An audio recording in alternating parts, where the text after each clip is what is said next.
MusicalTalk, the UK independent musical theatre podcast. Hello, welcome to Musical Talk. I'm sitting here in the beautiful home of musical theatre legend, dare I say, Liz Robertson. Hello, Liz. Welcome to Musical Talk. Thank you very much. We're having a lovely cup of coffee. It's better being called than veteran. I've been called musical veteran, which is also... I prefer legend. I prefer legend too. We are here to discuss you and everything you've done and your history. But more importantly, when I pitched this interview, you said, oh, yes, that'd be lovely because it's a big anniversary for something very close to your heart, isn't it? It is. So it's the 70th anniversary of the opening of My Fair Lady, which was, I think, March the 15th in 1956. And it was close to my heart because I went on to play Eliza in the first revival, London revival of the show, where I met my husband, who was then directing the show, and he was the lyricist Alan Jay Lerner. So, and also, sadly, it's 40 years since he died this year. So it's a big year. Yeah. It's a big year. Slightly less impressive. I was in My Fair Lady when I was 10. Playing Freddie Einsford Hill, so it's a show that's been part of my life, and as obviously a huge part of your life. What is it about that show that just carries on in making us laugh and? Well, I think it's one of the few perfect musicals, and Alan would agree that he had many hits, but they're not very very few perfect musicals. And the combination of Shaw and Alan and Frederick Lowe and Moss Hart and the stars Julie Andrews and Rex Harrison and Stanley Holloway, it just all came together like all their stars aligned. And it's timeless. The piece is timeless. I mean, okay, Shaw wrote it back in 1914 or something, or whatever it was, way back. But the story of a woman wanting to be something better than she was brought up, to have a better life, to be able to be more in control of her life and all those kind of things, is again timeless. And I just think the humor in it is wonderful, and the affection in it. I mean, the songs are great. You feel for Eliza.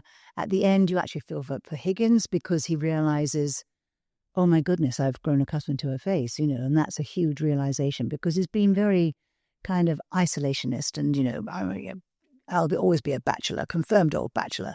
And the fact that somebody's got under his skin like that. And I like the ambiguity also. I think the audiences do, the ambiguity of what does happen, how, or what he says is, Eliza, where the devil are my slippers. But so where does that go? We need My Fair Lady Never Dies. That should be... No, we don't. No. Obviously, I last saw it at the Coliseum when it was brought back, and they Bartlett Sher's production jiggled around with the ending, didn't they? They did, and I wasn't entirely happy, but I said to Bartlett Sher, I said, but I don't quite understand why she leaves the stage at the end. And he said she's walking into her future. I said, well, people think she's walking to the garden. I mean, they don't really know what she's doing. And also, it takes the focus away because everyone's watching her walk up the aisle, and then something da da da da, and anyway. It didn't work for me. It worked in America. New Yorkers loved it. I mean, got fantastic reviews in America. I just knew it wouldn't work here. Interesting. What? So what's the difference between audiences? I think also it was very much a Me Too direction that time. So obviously they focused on the misogyny of Higgins and how she stood up to him and everything, and how she was much more independent. But anyway, the critics over there picked up on the Me Too element and how Bartlett had worked with it and managed it extremely well. Over here, they just wanted the traditional My Fair Lady, I think. Yeah. I don't know. When Alan was directing, what was it like? Oh, it was amazing. I had been playing it for a year with Tony Britton, my wonderful Professor Higgins, and Peter Bayliss, my very eccentric Doolittle. And we've been touring, and Anna Eagle, Dame Anna Eagle was in it too. We've been touring all around the country for a year. And Cameron, Alan and Rex Harrison came to see the show in Nottingham when we were there. And Cameron said to Alan, want to take it into the West End. And they've been really enthusiastic about the production. As soon as they heard it was going to the West End, Alan said, not like this, it isn't. So Cameron, he said, no, absolutely not. The direction's all wrong. And then Cameron said, would you like to redirect? And he said, absolutely. So we had about a month off, and then we started again from, Act 1, Scene 1, Page 1, which was kind of, odd, and we thought, because we'd done it for a year, but oh my gosh, it made such a difference. What did he introduce back into it? Well, he just had the voice of Moss Hart in his ear the whole time. He just remembered what he said, and it just became clear. I mean, Shaw is not easy, and for me, as a 23-year-old, 24-year-old, when I first played it, I'd had no acting experience really, and to suddenly come across this script, this dialogue, was hard. Tony was a Shavian actor. He'd played many Shaw plays, but I'd never done anything. So I struggled initially, and it wasn't until Alan redirected it that I suddenly was like a door opening. Like, oh my gosh, of course, he just made it clear. It was just suddenly everything became crystal clear, and I thought, now I understand. I can do this. But my favourite phrase was Peter Bayliss, who, as Doolittle, as it was very eccentric but wonderful. But he went up to Alan during rehearsals one day and said, "You're like Christmas on my shoulder." So it was a very, very happy experience. It was a huge transition from where it had been. But what Alan produced was exceptional. And the funny thing is that Rex was doing it in America, and he'd wanted to bring his production to London, but because ours was such a success, he couldn't. He wasn't very happy about that. It's kind of life imitating art, really. You falling in love with the director. My dad was at school with Stanley Holloway's son. Oh, Julian, is his guide? Yeah, Sadly. and he tells the story how when he came, because he was at Harrow, and we came to pick Julian up at the end of every term, he would always perform. I was going to say "My Man's a Dustman," but it's not that. It's going getting married in the morning, and with a little bit of luck, like just in the school hall for all the children. How lovely! That must have been very special. Yeah. That's been very special. I'm sure you're being sick of you're sick of being asked this, but how do you make a role like Eliza Doolittle your own when it was so iconic from Julie Andrews? Well, I'd never seen Julie play the part, of course, because sadly she didn't get the film. So it was Audrey Hepburn, and we couldn't be more different, really. I am, as I've been told so many times, very like Julie Andrews.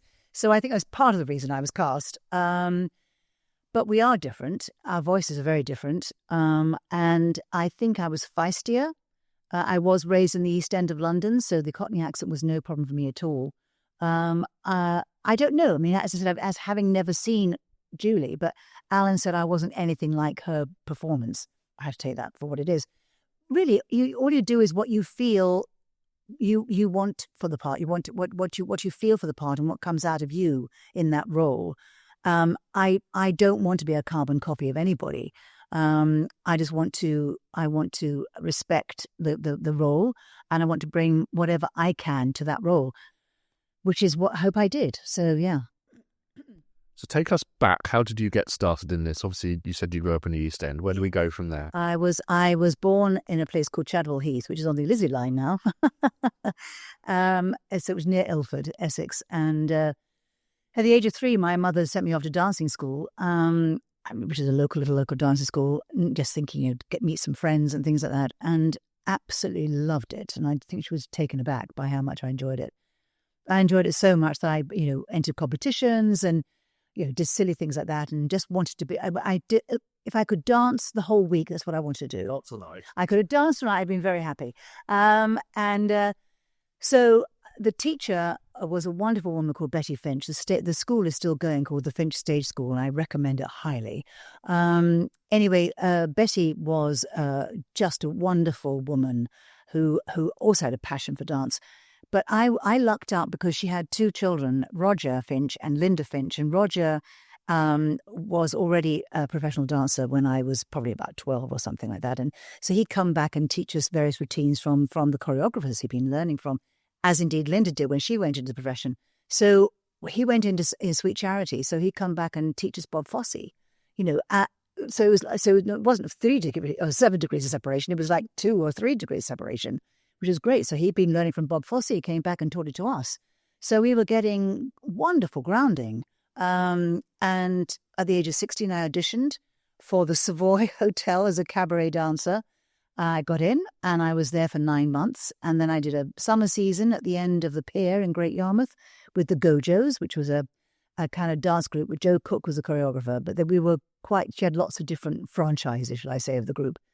And then I went into the young generation, which meant you had to sing and dance. And I was with them for 3 years. And it was a very happy time, very lucrative time, because we were doing televisions and the Palladium, backing various superstars and making our own records. So it was it was a very, very busy, happy time.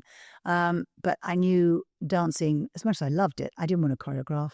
I wasn't technically that good. I got away with a lot by smiling. And so I decided to move sideways and try and get into the theatre. And I auditioned for a musical pantomime, I guess, or Christmas show called Give a Dog a Bone at the Westminster Theatre. And I understudied one of the leads, and I went on, and my agent came to see it, and it was quite operatic, I suppose, what she was singing. And he said, I never knew you could sing like that. And I said, oh. He said, my gosh, I'm going to have to put you up for a little night music, which I knew of because I mean, Stephen Sondheim was still not somebody who was in my radar, really, at that time. But I had heard of a little night music, and I went, okay. So I went along to audition. And these were the days when you had 2 auditions and got the job, or didn't get the job, as opposed to now 18 auditions. So I auditioned for Ray Cook, who was a wonderful musical director, the best of his kind at that time, Australian, and got a recall and auditioned in front of Hal Prince. And I followed somebody who was singing an operatic aria. Oh, blimey. And it had been cast, but opened in the September the previous year, but for financial reasons, they had to pull out. And all the people that had been cast, they asked to re-audition, which I think was a bit tough. So this woman had the part, and she was singing her operatic aria, and you could hear Hal saying, thank you, and she kept singing, thank you. It was awful. Anyway, she finally stopped, and she said, I think, as I had already been cast in this role, you could at least hear me sing my tune. And stormed off. And I thought, oh, bloody. And I came on thinking I've got to follow this with something good from Sound of Music. So I thought, this is a nightmare. The cut song. Yeah, the cut song, exactly. So I was kind of nervously giggling because Hal said, what are you going to sing? I said, something good from the Sound of Music, having heard this amazing operatic aria. And he said, what's funny about that? And I went, oh, nothing. Thank goodness me. Anyway, I sang it, and then he called me back in the afternoon to dance, and then I got the role. And he's working at afternoon, was he? Because I know that he likes to take. He worked in the afternoon too, and it was. I think there were 8 of us to call back, and then they let 5 go. And he said, "Welcome," and I went. It was such a wonderful process, and for Hal as well. I mean, I adored Hal. So I started in, I think, February 1975, and the Liebeslieder had a week for rehearsal by themselves because it was very complicated music. And I've been asked if I read music, and I said, no, I don't read music. But I got the job anyway, and I thought, oh my goodness. So I bought the album, and I was like this, listening to my part, because I was the mezzo in it, thinking, oh my God, come on. Anyway, I listened to the whole thing. And then when we rehearsed, I sang it because I'd been listening to it constantly. And Ray Cook said, I knew you could read music. God. Anyway, it was a very happy year. It was an extraordinary show, beautiful show. Gene Simmons, Joss Ackland, Hermione Gingold, David Kerner, Mariah Aitken, just wonderful cast.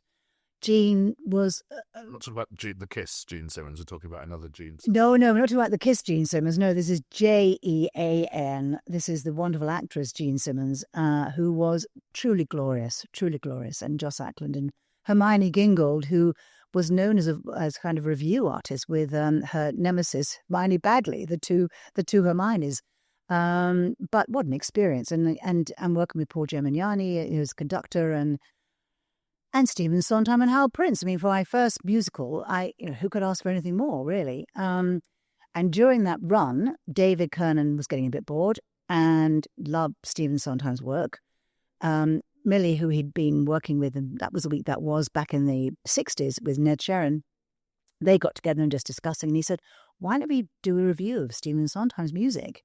And Ned knew, Ray Cook was also involved, and Ray knew Julia Mackenzie very well from Company, another Sondheim show. So the five of them, five of them got together and they started working out this little show. And then they got another wonderful guy, our assistant musical director, Stuart Pedler, to play the other piano. And Side by Sondheim was born, which I saw and loved. I thought it was just amazing and certainly made me aware of Stephen Sondheim. And it did so well in these kind of little Sunday night concerts that very young Cameron McIntosh and Helen Montague, not so young, from HM Tenants, decided to collaborate. Is that the story where he was driving to it and he got lost or something? Yes. Yeah, he got lost. Yeah. I think it was going to Brighton. I think it was. Anyway, I can't remember. He got lost. Anyway, they decided to bring it into the Mermaid Theatre. And it opened on my birthday, May the 4th. But before that, they needed understudies. And so David said, would I audition to understudy both Millie and Julia? I said, sure. And I got the understudy role. And again, so I was in rehearsals listening to Stephen Sondheim talk about his music, which was, again, I think I took it a bit too much for granted at the time. Or I wasn't appreciate what you No, I wasn't really. I wasn't aware of how special this really was. And then I went on for Julia because she was just breaking into television, and she had a pilot to do with Irene Handel, a name of which I can't remember now, the name of the show. Anyway, she had a pilot to do, so I had to go on for her within like 2 weeks of the show opening.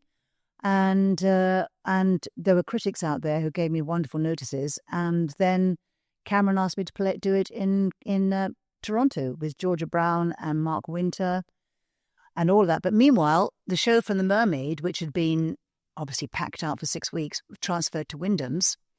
I went with it and we played there for about 6 months, I guess. And towards the end of their run, because they were going off to New York to play it on Broadway, at the end of it, Julia said to me, look, they're auditioning for My Fair Lady up in Liverpool. Why don't you go up for it? And I went, what role? What do you mean, what role? She said, Eliza. I went, oh, no, I can't. Because, even then, I heard the music and I was very aware that it was probably out of my range. It was, very difficult singing.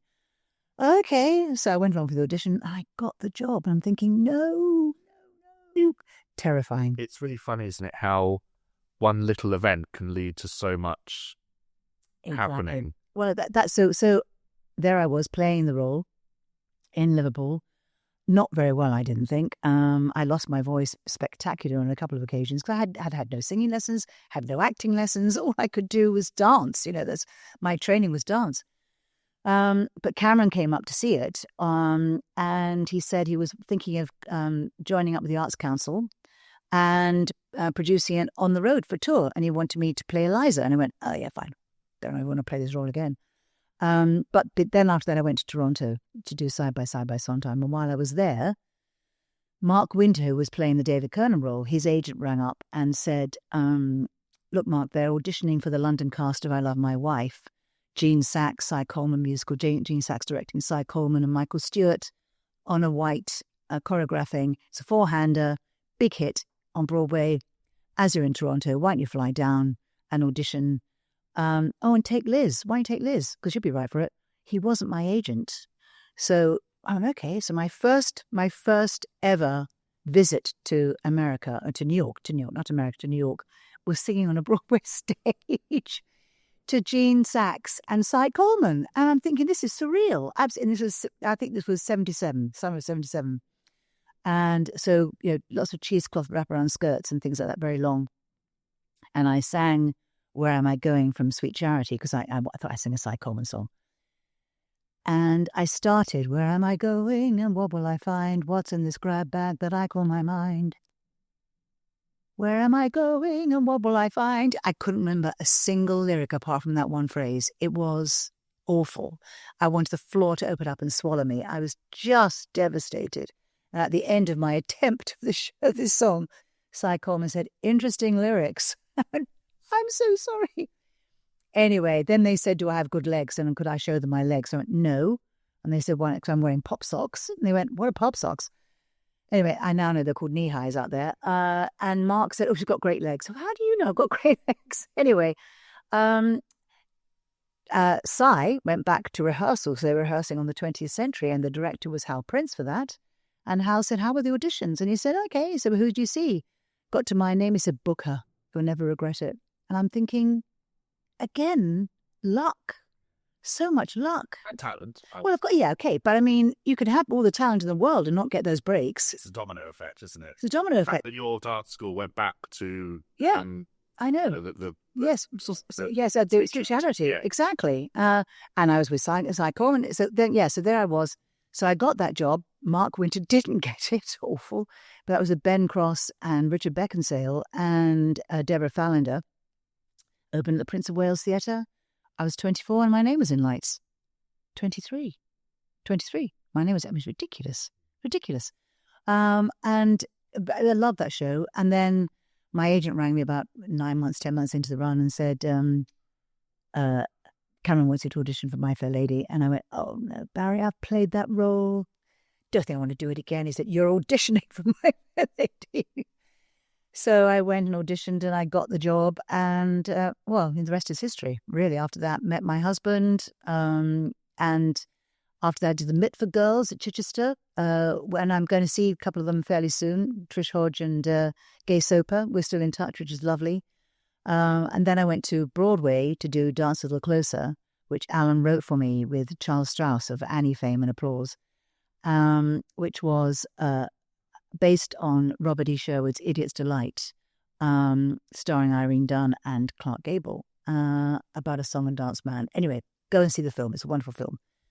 And Alan updated it. It's about the outbreak of World War II, and Alan updated it to the possible outbreak of World War III, which is really basically nuclear disaster. Hot topic at the moment. Well, what goes around comes around, isn't it? It's terrifying. He had a couple of gay air stewards in it, which in 1983, people were still a bit, kind of because of the height of AIDS and all of that. And the munitions maker, which is kind of the baddie in the piece, in the film, was a take on Henry Kissinger, who was there at the first night. So, yeah, that was opposite Len Cariou. George Rose played the Henry Kissinger part, and Len Cariou was my leading song and dance man. It was the score, I think, is still one of the best scores that Charles Strauss ever wrote. The music is wonderful. Sadly, it was if it had been off Broadway, I think people would accept it, but it was a massive Broadway house, and they were expecting, something different from Alan Jay Lerner and Charles Strauss. They weren't expecting nuclear annihilation. And we lasted one night. We did 3 weeks of previews. We opened and closed on the same night. Yeah, that was an experience. But Broadway's vicious for that, isn't it? But, in a way, that quick death is probably easier than a long, lingering, slow one. It became known as Close a Little Faster, which was, I thought, quite funny. Then I came back here and I went into song and dance, which I really liked. I really enjoyed doing that, just being, because I had no one. If I went wrong, I went wrong. I had no one to blame, or not only that, but I also wasn't upsetting anybody else on the stage. It was me full in control, and I just loved it. Really loved doing that show.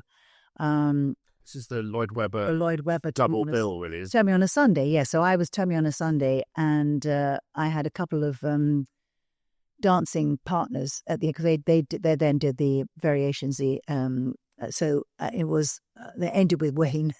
I ended with Wayne Sleep, who came up to my chest, which was very interesting. We were trying to do the jive at the end. But I really, really enjoyed doing that show, and Don Black and Alan came to see it nearly every night, bless his heart. And Don Black, oh my God, he's here again. And was this your first collaboration with Andrew? Yes. Yeah. Yes, it was. So 1980. That was 83. Yeah. 83, 84.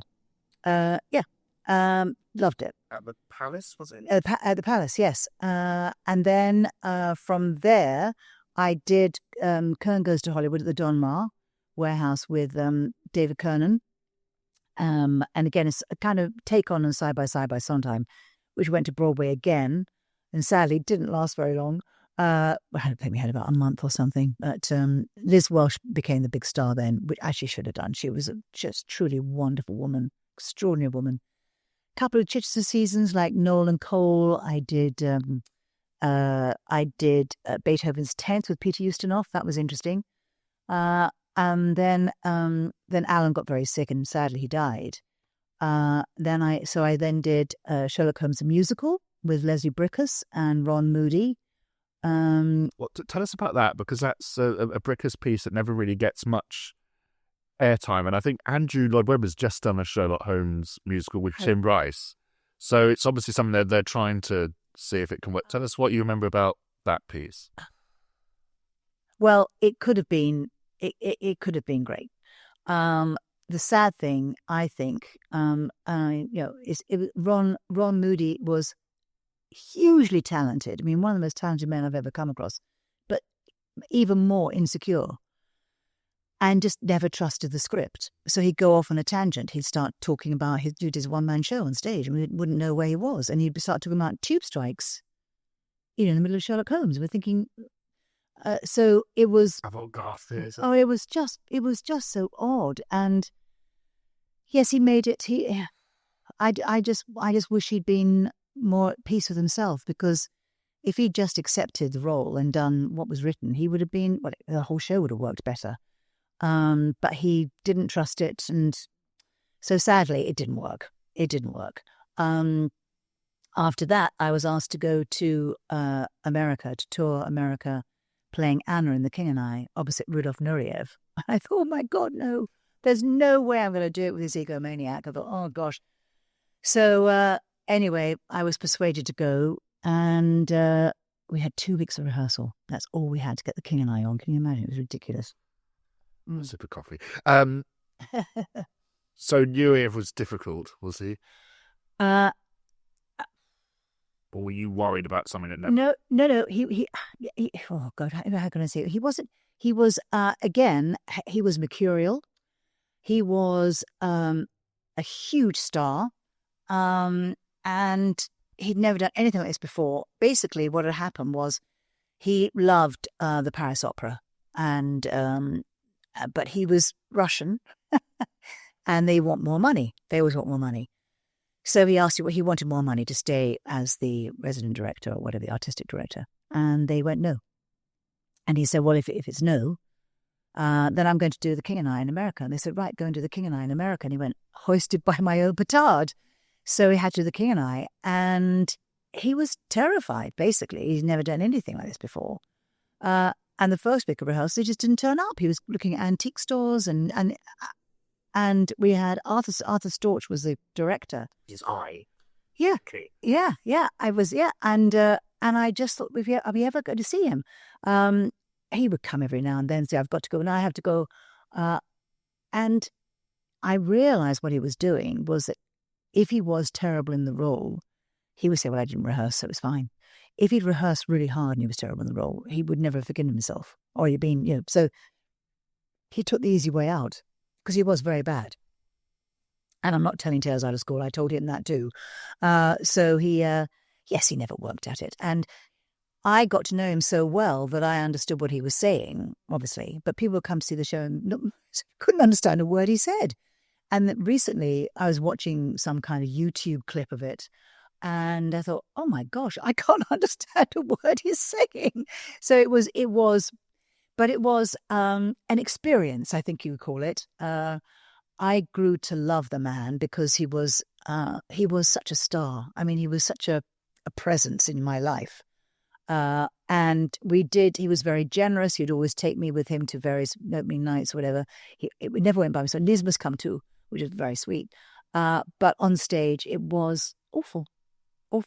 And he'd hold ballet classes during the ballet of Uncle Tom's Cabin. He'd be holding ballet classes behind all that was going on. You'd hear da, da, da, da, so we're doing whatever, and I would have ballet dancers in his dressing room doing the bar, and I'm thinking, what are you doing?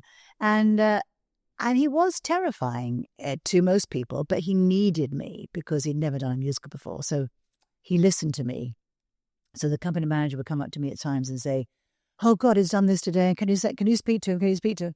I'd knock on the door. What have I done now? Right, can we just clear the ballet dancers out, please, Rudolph? And talk about art imitating life, we have to mention Love Never Dies. Yes. And Madame Giry. You've done the sequel and the prequel. I have. I think I'm the only one who's done both. Both at Love Never Dies. Well, obviously Phantom of the Opera, then Love Never Dies. I was in Phantom in 2001, 2, 3. I did about 20 months. I think I crossed over those years. And then in 2010, Love Never Dies came along, and I was actually playing Velma in Hairspray. Another role I absolutely loved because it's so against type, it's so against me. You got a bit of a variety. I mean, just fabulous, playing this kind of sexy bitch. I loved it. And wearing yellow. Anyway, I auditioned for it wearing black to Jack O'Brien, who directed both Hairspray and was about to direct Love Never Dies. And I got the role, and he said, "Oh God, it's hard to see you out of yellow." And the music again, the score is just amazing. The score and Sierra and Ramin were perfect casting. And I met Joseph Milsom there, who was one of my great mates now, who was playing Raoul, and he's gone on to do extraordinary things. And Summer Strallen, and it was a very, very strong cast. Andrew wasn't well at that time; he was battling with cancer, and he therefore wasn't around, but wanted to make it quite clear that nothing could be changed in the records. They'd made a recording of it, and it needed to be changed slightly, as then happened. During the course of the run, Bill Kenwright came in and cut this and cut that and rearranged everything. But Andrew wasn't well enough to see that at the beginning. So it was, and Jerry Mitchell was the choreographer. Again, it was a dream team. It was the Hairspray team. Simon Lee, wonderful musical director, just didn't work. But again, I learned a lot from it. She's quite a forceful character, Madame Giry. But from that, they did the 25th anniversary video of Phantom of the Opera, and I asked Cameron if I could play Madame Giry, and he said, "Of course, darling." Of course, dear. I liked Love Never Dies. Oh, and you're one of the few. Yes. I think I've seen it more in my life than I ever have Phantom of the Opera, because I am a fan of amusement parks and theme parks, so that kind of aesthetic really appealed to me, and it was such a clever idea to kind of, it's a bit ridiculous anyway, but to kind of put him in Coney Island was a bit of fun. And I liked the kind of, yes, he has rock music because it's electricity. I was like, okay, fine.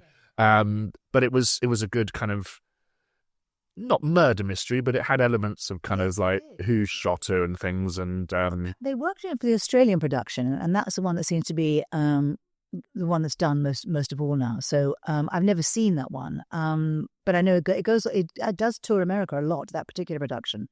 But it was wonderful to be part of something brand new. I mean, so familiar. Yeah, but yes, exactly. Apart from Dance a Little Closer, that was the only musical I've done that I was in the first cast, so to speak. And you say, and yes, so familiar because I knew her, I understood the role. And it wasn't an unhappy experience. Again, I met some wonderful people. Sierra's a very dear friend. She's glorious. I think Sierra Boggess is one of the most talented women I've ever come across, with a glorious voice. And then we did the video together. We filmed Phantom of the Opera at the Royal Albert Hall, which was such an extraordinary experience. Really was a very, very special experience. So yes, but it's a shame about Love Never Dies, because again, it had all the promise and just never quite pulled off. But sequels in musicals are so difficult. I know there's Annie 2, the Miss Hannigan's Revenge, and has there ever been a sequel that's worked? I don't think so. Grease 2 is kind of seen as a cult thing.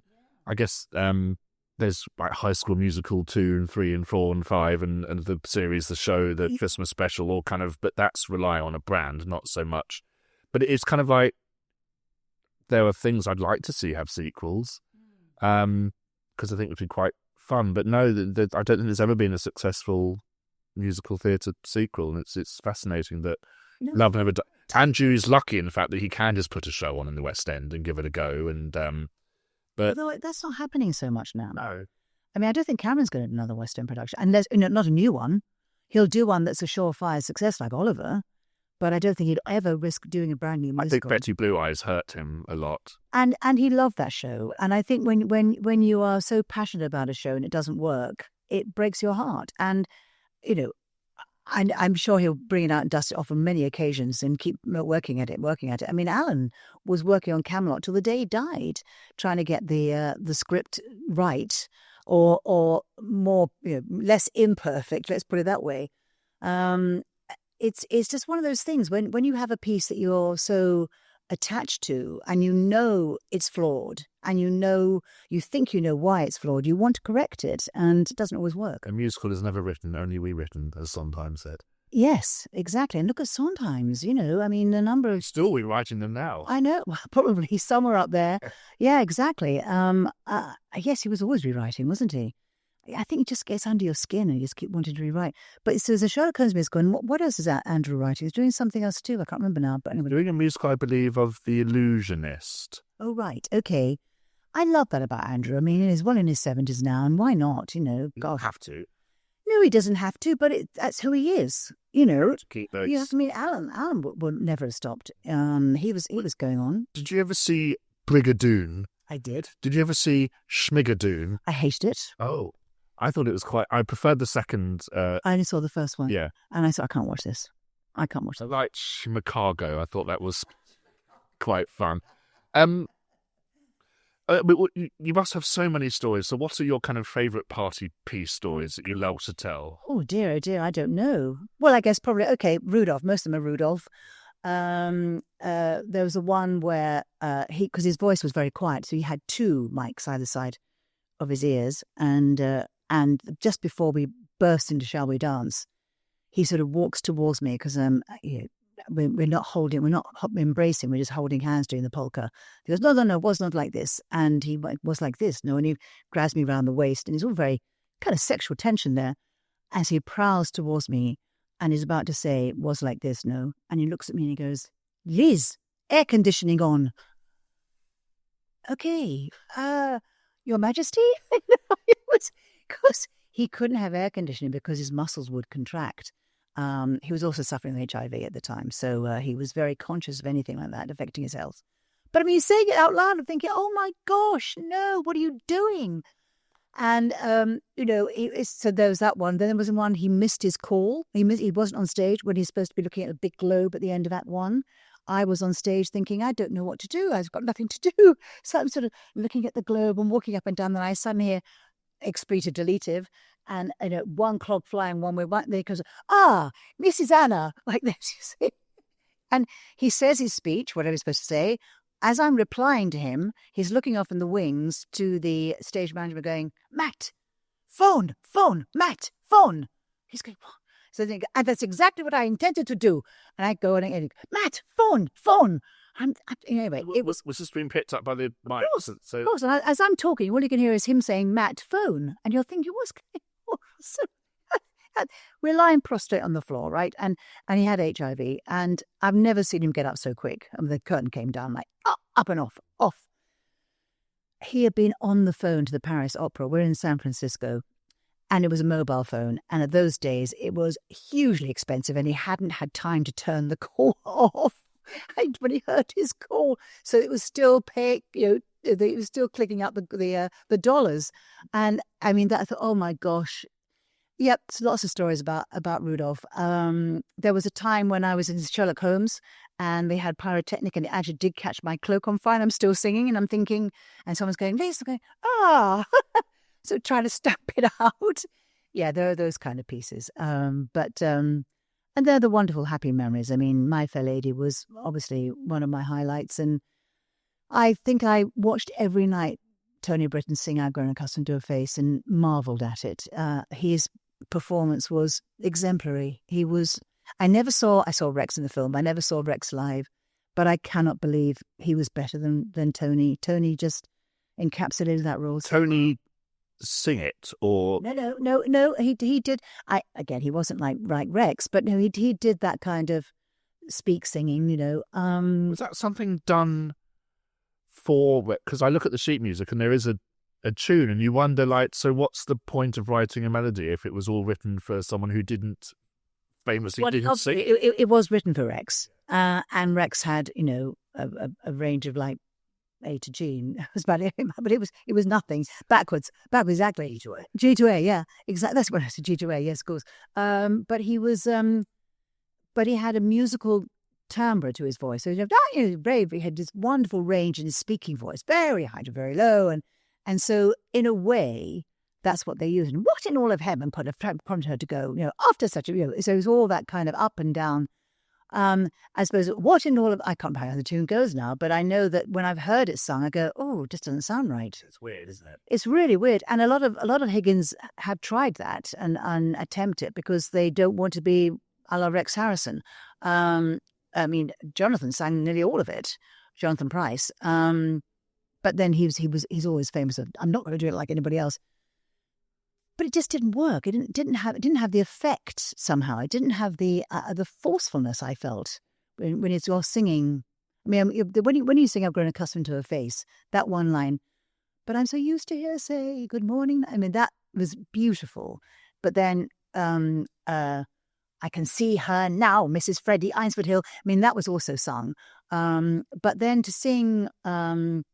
Why can't the English be more like a man? Da-da-da-da. Well, why can't a woman? Da-da-da-da. Da-da-da-da. You think, no, it just doesn't work. I don't know. It's such a clever, not idea to have someone who couldn't read it, but it blends the speaking into singing so much, so naturally, doesn't it? Exactly. And sort of for going from script into song, it bleeds it into it very well. And Rex had never done a musical before, and I don't think he ever did another one. No, of course he did. Did Dr. Dolittle. Did Dr. Dolittle, of course he did. Having said that, of course he did Dr. Dolittle. That was a film. Yeah. But on stage, so when he had his first sitzprobe with the orchestra, and he's going through his songs, and he suddenly would stop singing. And they go, why have you stopped singing? And he said, well, there's a laugh there. I'm waiting for the laugh. He said, no, you can't wait for the laugh, Rex. Well, no, it's a laugh. It's a very good laugh, too, and I'm going to get that laugh. No, you really can't do it. This is just some hearsay. Was he tricky as well? He was, yes, I think he was very tricky. I know that Julia got on with him very, very well indeed, but there's a very famous story about when Rex came out of stage door once and there was a fan waiting for him and said, Mr. Harrison, can I have your autograph? And he went, no, you fucking can't, or something, and walked off, stormed off. And Stanley Holloway was behind him, and the fan hit him. And so then that's when the fan hit the shit. But in a way, that's a far better story to tell if Rex Harrison told you to F off than getting an autograph. Exactly. Well, interesting enough, okay, so another Rudolf story was he was, as I said, he was so generous, taking me to all his friends' dinner parties and things like that. And I had a friend in San Francisco who invited me to dinner with Rudolf at the Four Seasons, very, very nice hotel. And he was living there. My friend was living there. So he was a very wealthy man. And so I said, no, would you join me for supper? And he goes, where? I said, Four Seasons. And my friend said, rich? I said, very. He said, I'll come. So, so one of those things. So I get there and there's no sign of Rudolph. And it's a party of about 6 or 7 people. Anyway, Rudolph famously never drank champagne. He drank white wine. So champagne was being poured. So I said to my host, I said, he actually doesn't drink champagne. Right, don't mind. I'll get a lovely white wine. He turns up in his poncho and his beret and everything and clogs and sits down and looks at the bottle of champagne. He goes, Frenchy wenchy, I have champagne. So I think, for goodness sake. And it just got worse from there. He turned around, and it was just perestroika was happening. And so someone said to him, so Rudolph, I mean, oh my God, perestroika, and it's so wonderful. And he said, you asked the wrong effing question. And it just got really bad. And then he said, I want tea, give me tea. And as they were getting him tea, he just got up and walked out. And I went, oh God. And I thought, I'm not going to feel bad about this. I said, you wanted Rudolph, you got Rudolph. And my friend said, Liz, anybody who leaps that high can do no wrong in my eyes. And then later he said, but look at the stories we've got to tell. I mean, we did really deadly dull dinner party, but this story is much better. And maybe Rudolph realized that. I don't know. Maybe he realized if I leave them with this kind of awful person I am, they have much more to talk about. Then the other side of this is a mercurial man. So we're in some godforsaken town in Midwest somewhere, I don't know where, I can't remember where we were now, in a burger bar after the show and having a meal. A man comes up and he's obviously, you know, big kind of burly guy, and he goes, "Hey, I know you." And Rudolf goes, "Oh, okay, yes." He said, "You're that Russian ballet dancer." And Rudolf goes, yes, I am. He goes, "Oh my God, my wife loves you. Oh my God. Will you sign this, please, Mr. Baryshnikov?" And Rudolf goes, No, I'm not Baryshnikov." Yeah, you are. You're that Russian ballet dancer. Just sign the... Anyway, Rudolf signed it Baryshnikov. And I just thought he doesn't know what he's got, that guy. Extraordinary. So that's what I mean about the mercurial. I mean, he could have just told him to F off, you know, but he didn't. He signed it Baryshnikov. So I don't know. I mean, but I did love the man. And I saw him about 3 days before he died. I went to Paris and saw him, and he was just emaciated. It was awful. And he was so young again, only in his 50s, you know. But it was a terrible disease. Terrible disease. I want to, the last thing I probably saw you on stage was either The Committee or Mary Poppins. You're correct. Yes. Yes, Poppins. I played Miss Andrews, the evil nanny. Oh, that was great fun. Yeah, I like playing bad people. My favourite pantomime I've ever done was Snow White, when I was the Wicked Queen. I chewed the scenery; it was fabulous. And Miss Andrew, which is a little role, but notable. I love those kind of roles. You can make your mark. Well, it's the role. If you go in only knowing the film, you don't expect it. Because I thought it was like is it Miss Andrew is a tribute to Julie Andrews or something? No, it's in Travers' books. No, Miss Andrew, not Miss Andrews. And I've got a cartoon of her because a friend of mine who was in the show, Claire Machin, she gave me as a Christmas card a cartoon from Travis's book. And she looks awful, but I love playing that role. That was a fun role to play. I did that for about, again, 18 months we did that. The dancing at the end, the supercalifragilistic, it was a bit challenging, but it was okay. You know, the jumping around. And following on from our friend Rosie Ash, who did it originally, I know. many years in the same theatre. I know, and she's now playing Mrs. Brill on the Road. I mean, Rose is extraordinary. I mean, she's indefatigable. She's just great. I love her. What roles are there that exist now that you would like to play? I think the one I really wanted to play is Pass You By, sadly, which was Desiree. But I could play Madame Armfeld. I'm at the right age for that. I love that show. I think it's a show that probably deserves a revival now. Can't remember the last time it was done. It's just a beautiful show. It's a beautiful show. And I could play Madame Armfeld. Yes, I don't know. I mean, maybe there's going to be one out there, Mame. I don't know. Don't know. Who knows? Or one that's going to be written for me. Wouldn't that be nice? Would you do a gypsy, do you think? Or I'd love to do, but I don't think I'm right for gypsy. Rose is right for gypsy. I'm not right for gypsy. No, I think no. I love. I actually worked with Ethel Merman. That's ridiculous. I was on the same show as her. It was a Royal Command, and she came on in a bright pink dress and that red hair, said, "There's no business like show," and we're all in the wings going, "Oh my God, a legend!" You know, she was just extraordinary. And there's another funny story because I was sharing a dressing room with Millie Martin, and oh gosh, I'm forgetting her name's gone right in my head. She sang one of the Bond theme tunes, Scottish Girl, Sheena Easton. Lily Batty's Welsh, so it's not. Yes, Sheena Easton, and she was on stage singing Maybe This Time, and she was singing it as it was written, but it's quite slow. And Ethel came into our room because there were quite a few of us in our room. We had the loo, we had the John. She said, so she came and said, "May I use your John?" We said, "Yeah, sure." And she's wearing this pink dress and she hoiks up her skirt like that. And she's got all the suspender belts and the girdle and everything. And she's listening to this song. "Get on with it, kid. Get on with it." Sing out, Sheena. You just think, those kind of memories. Oh, my gosh. You know. You must be just doing the washing up and stuff. And then suddenly a thing from your life just pops in. It's like, where did that memory come from? I know. You must have so... I know. Yes, I mean, I was put on the spot, Robbie. He said, give us some, what are some of the memories? And I think, oh, gosh. But actually, if you think about it, you get more and more come out. But that one, Ethel Merman, was just brilliant, just brilliant. And to actually have been sharing a stage with her, even if it was only the curtain call, was very special. Not showing a stage, it's showing a toilet moment. Sharing a toilet moment, yes. Extraordinary. Yeah, so my first photo call, when I was Eliza playing it in London, I was asked to do a photo call with Carol Channing, who was playing Hello Dolly at the Lane, and Yul Brynner, who was playing King and I at the Palladium. And of course, they knew each other very well, and they didn't ignore me. They were okay, but they were like, whatever.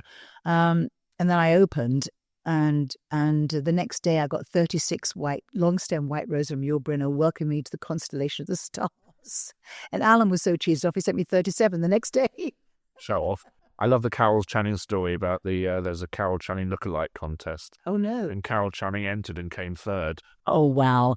Didn't Adele do something like that? Wasn't there Adele? Probably, but I think they did. They people had come and sing like Adele. I think she went on. They went, no, you sound nothing like her. Liz, we'll have you on again because I'm sure that many more stories will pop into your head. But thank you so much. Oh, my pleasure. Joining. It's been a joy. Thank you very much. Okay. Thank you very much. We'll be on again soon. My pleasure. Bye. Thank you for listening to this week's episode of Musical Talk. To find out more about the world of musical talk, you can visit our website at musicaltalk.co.uk, where you'll find all our episodes, or you can listen on Spotify, Apple Podcasts, or YouTube. Please follow us on Twitter and Instagram at Musical Talk.